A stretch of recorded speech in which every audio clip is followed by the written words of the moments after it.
Hello， 大家好，我是乐哥。本讲呢，我们给大家录制的是站内选品工具的第二个 ABA。那么 ABA 大家都知道是品牌卖家啊，我们的旗舰店呢能够拥有的一个功能。当然，授权店铺也是可以拿到这个功能的。那么 ABA 呢，就是我们说的品牌分析。那么在品牌分析工具里边有一个热门词搜索，其实以前叫做亚马逊关键词搜索。这个搜索框呢，真的是一个搜索的大宝库。为什么这样理解呢？其实我们作为一个卖家，我们最想了解的是什么？最想了解的就是顾客的搜索行为。那么这个热门搜索词它的排行榜单呢，是按照顾客在前台的搜索框搜索的频率抓取出来的数据进行的排名。大家可以看到整个这个页面啊，它的搜索排名是按照搜索词频的排名来的啊，也就是说在过去的这个时间段，也就是上一周啊，4月23号到4月29号这一周，那么这个词是全平台搜索排名第一的。那么亚马逊系统归集了多少个词呢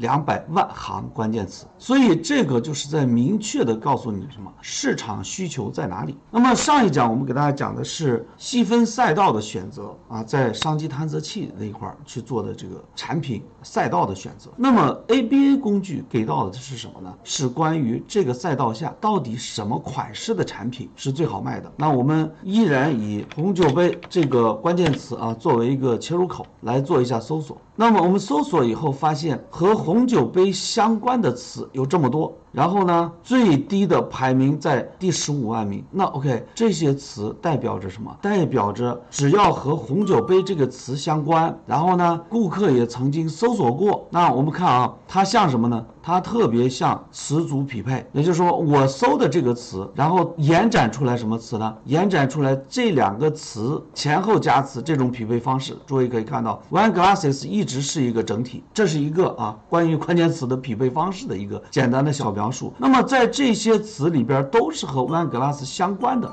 那我们要不要把这些词全部下载下来？那这里头每一个词的后边都有3个出单英雄或者拿点击拿转化比较好的款式。所以诸位，我说 ABA 其实就是给到什么选款式的一个切入口。你比如说我准备要做的是4套装的红酒杯，那么它在整个平台的搜索词频排名是13000名，说明什么？市场需求还是 OK 的。那么这已经到了什么一个数量词的层级了，那么也就意味着4套装的红酒杯它的市场需求是非常不错的。那么红酒杯本身这个词根呢，在整个平台它的词频排名是在1400名，也就是这一类产品市场需求是没有问题的。那到底什么款式的4套装的红酒杯卖的是最好的呢？我们点开这个链接，直接就可以看到什么款式的红酒杯卖的是最好的。那么诸位可以去看一下啊，我们这个店铺主要售卖的产品是一个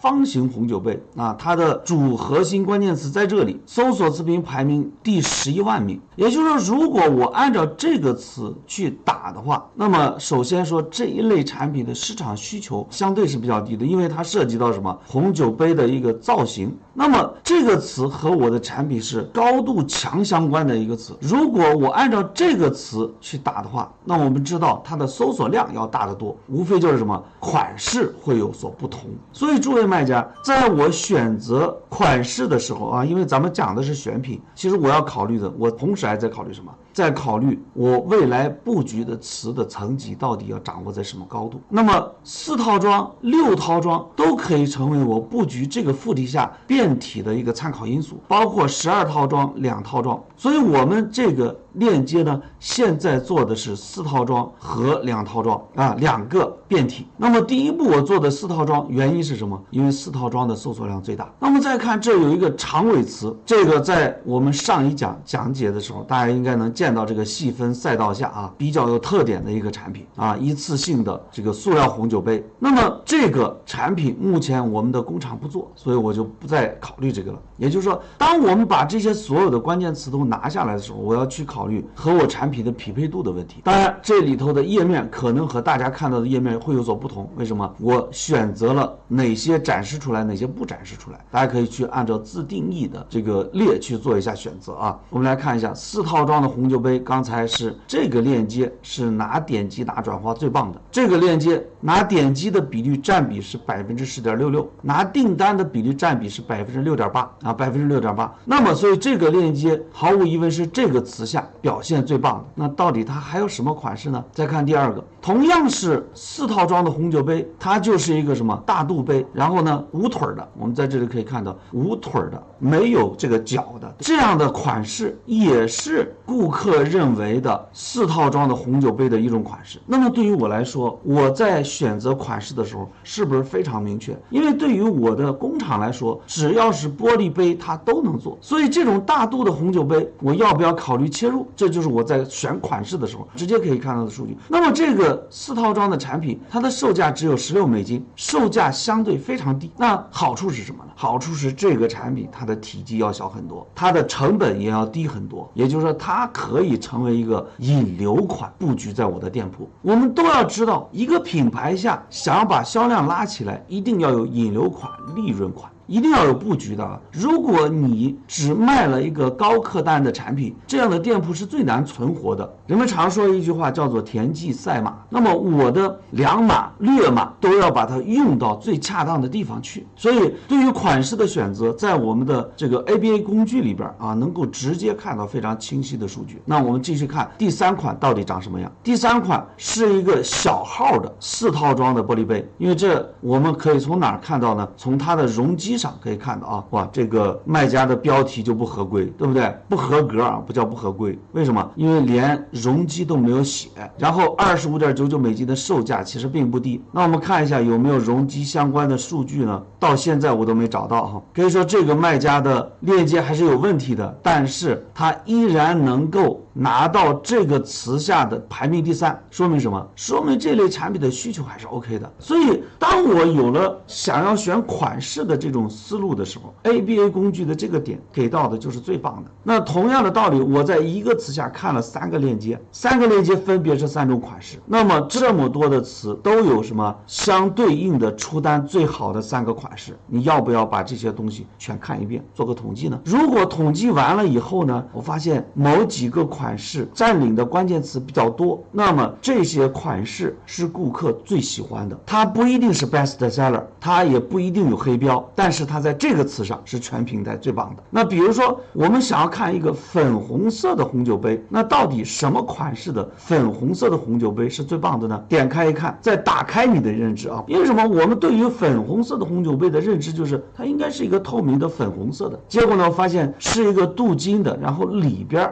套着粉红色的。如果我的工厂能做这个产品，我一看售价又这么棒，然后呢这个链接上传的时间也不长，去年的7月份刚刚上传的，那么这个链接时间不久，趋势不错，售价又超级高，而且是2 piece 的，这是不是一个切入机会？ OK， 我们继续往后看，粉红色的还有什么样的款式？那再去看，又有一个杯型出来了，对不对？而且又是一个2 piece 的，售价还是超级高。所以诸位你去想，假如我一定想卖红酒杯，我又不知道什么款式的利润好，你在这儿直接浏览就行了。刚才我们前边看到的4套装的这些红酒杯，它们的价格基本上都是20到30美金之间，那么价格低的还有10几美金的。如果我上手就做这种比较传统的款式已经是比较老的这种产品呢，毫无疑问我就是和大卖家直接刚。那如果我在 ABA 工具里头看到一些颜色上头的、造型上头的比较有特点的产品，那是不是意味着我在款式的选择上找见了一个比较好的切入点？像这种杯子也是比较传统的，但是它的亮点就是什么？颜色比较多。所以 ABA 工具一定是一个你选款的最好的一个工具。希望我们卖家朋友们把这个点用好啊！当然 ABA 工具里边它的点是非常多的，大家可以看到什么？有购物的篮子分析，人数统计、重复购买行为、搜索词表现和全息商品的搜索表现6个维度。所以热门搜索词呢，对于我们选品来说是非常棒的，希望大家把这个工具用好。当然，这个工具还有一个用法，什么用法呢？比如说，我们再回到这里，4套装的红酒杯，出单英雄是他，那 OK。